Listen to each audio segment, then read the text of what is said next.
या बाजूचा गळा बघून घेऊयात. हुक पट्टी जी आहे ती आपण जिथून आपण पट्टी जोडलेली आहे तिथं आपली आपण हुक लावतो त्या पोझिशनमध्ये आपले बरोबर पट्टी ठेवायची आणि दोन्ही भाग आपले बरोबर आले की नाही ते बघायचे. इथं हा भाग सोडून द्यायचा समोर, जिथून आपण हुक लावतो तिथूनच आपण पट्टी मापायला सुरुवात करायची. इथून प्रत्येक ब्लाऊजला असंच करायचं.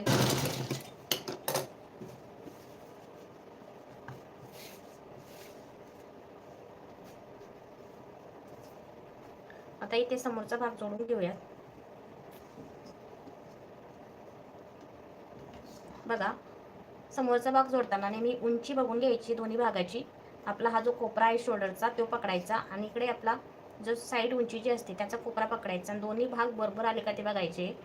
जर मागे पुढे असेल तर तुमचं काही कुठं तरी हुकलेलं आहे ते बघायचं. मग ते कुठं हुकणार आहे या ठिकाणी मोंड्याच्या ठिकाणी हुकतंय किंवा मग मागची किंवा समोरची उंची कमी जास्त होते ते बघून घ्यायचे.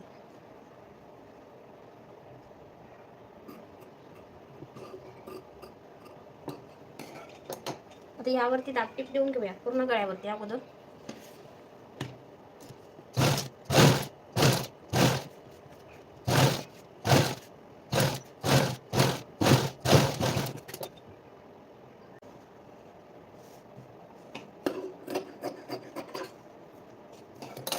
मोंडा सुद्धा आपण बघून घेऊयात.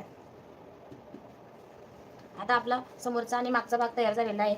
आता बाहीची तयारी करूयात.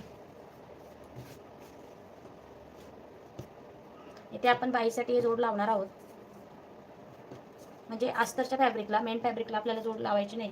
मेन फॅब्रिकचेच लावूयात. पण इथं अस्तरचा कपडा कमी असल्यामुळे मला इथं जोड द्यावे लागणार आहे.